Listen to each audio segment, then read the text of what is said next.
3 years of COVID delays were all for nothing.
Hey everyone, it's Movie Lover 120 here, and I'm here with a brand new epic rant.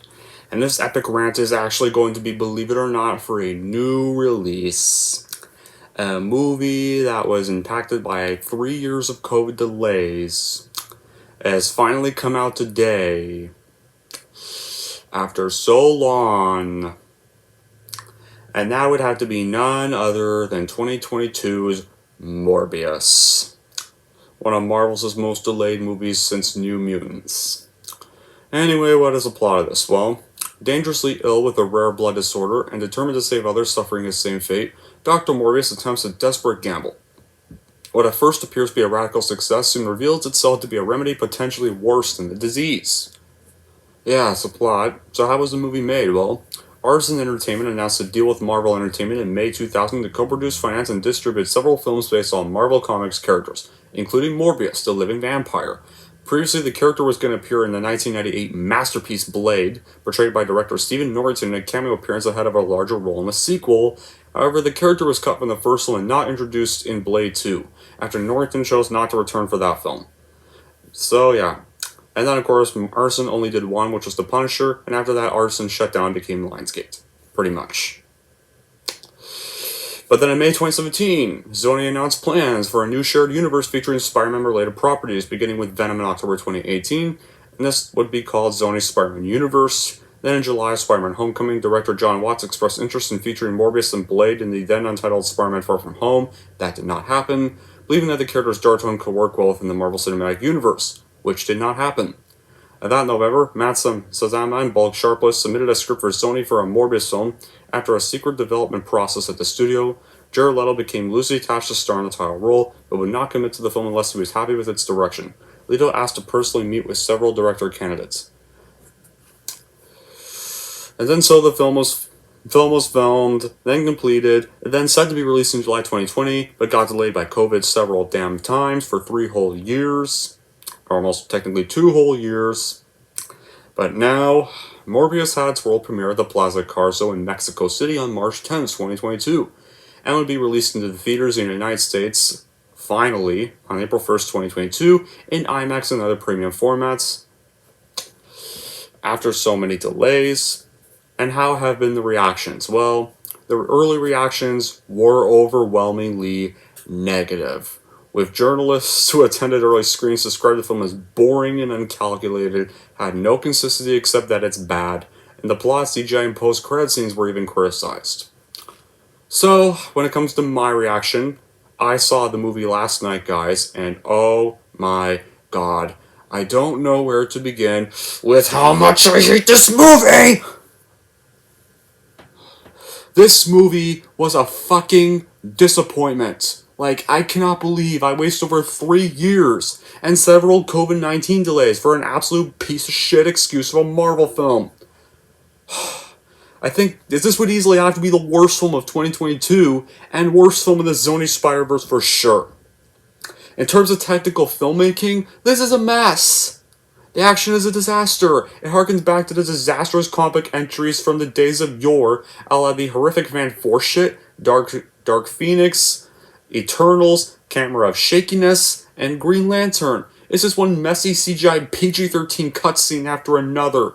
I don't know if the director Daniel S.B. Onso or the studio are to blame. However, given the fact that Tom Rothman, the publisher-in-chief of Sony, was also head of 20th Century Fox back when they were churning horrific movies, my money is that the disaster production now as Morbius is to be blamed on Tom Rothman and his henchmen suites at Sony. Like, I didn't expect this movie to be a masterpiece by any means, except wow, it turned out to be worse than I imagined. Not only was the story just plain boring, but the post-credit scene made no sense at all. Like, this is just a huge step down from Venom. Like, Venom's an alright franchise. The fact this movie was so bad makes me lose all hope for future movies in this Sonyverse like Kraven the Hunter. This one was just bad on many levels. Like, I would rather what people can say Venom was terrible. Venom was actually fun. I actually kind of enjoy Venom as a guilty pleasure. It's no masterpiece, it's nothing special, but that movie was actually pretty fun. Okay? It's one of those movies I like that critics hate. Venom Let There Be Carnage, it's an okay sequel, about same score as the first one, but slightly disappointing. This film was a mess, and I struggled to find any positives. Like, it's devoid of humor and entertainment. When I say the film is devoid of humor, I don't mean that it needs humor or that it doesn't have enough of it.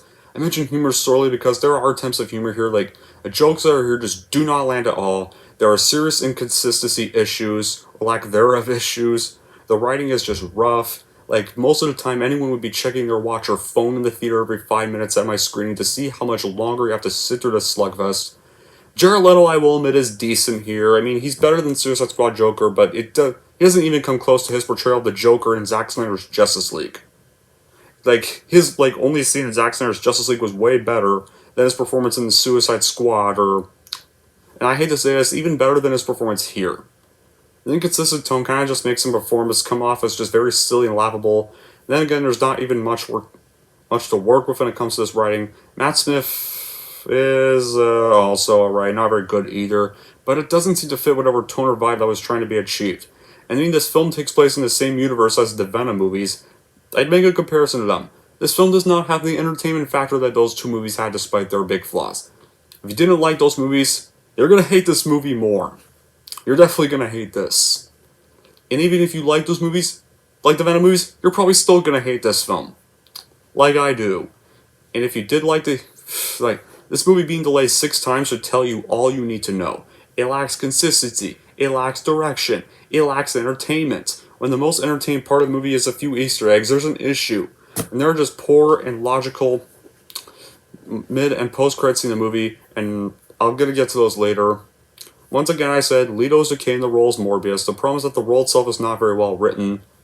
Matt Smith is just also alright, and everyone else is just there. There's even a cringy scene where Matt Smith's character villain is, dancing around in a hotel room. He's just jamming out in a hotel room without a shirt on. Like that's probably just gave me some of those cringiest 2000 vibes ever. That almost just gave me Bully Maguire vibes, and that's never what I want in a Marvel movie. As much as I like Spider-Man 3, I hated the Bully Maguire stuff. The Bully Maguire stuff is nothing I want to see in a Sony-related Marvel film, or any Spider-Man-related film at all.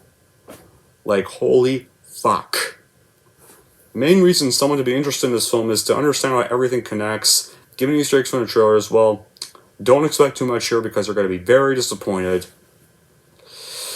This will probably only be for people who want throwbacks to shitty 2000s films like Elektra or Ghost Rider or Hulk 2003. All those shitty movies. Those shitty Marvel films for the 2000s that kept trying to cash in for money.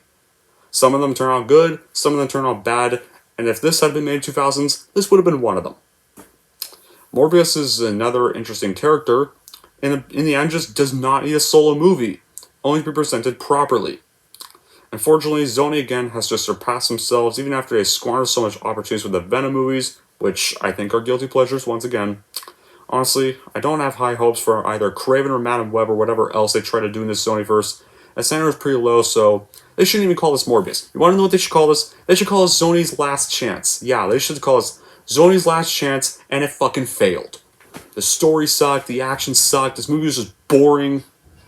It's just dumb from start to finish. And the post-credit scenes, they make no sense. Okay, the post-credit scene spoilers, guys. 3, 2, 1. Adrian Toomes gets transported to the Sonyverse, from Spider-Man Homecoming. he gets transported to the Zoniverse, and apparently this was released after Venom Let There Be Carnage, and released after Spider-Man No Way Home, where Venom got sent to the MCU, but then he got transported back in that stupid No Way Home post-credit scene that almost kills the movie for me. He got sent back to his universe, so technically, shouldn't Adrian Toomes still be in the MCU? How the hell did he get sent there, yet Venom got sent back to his world? Just what? No!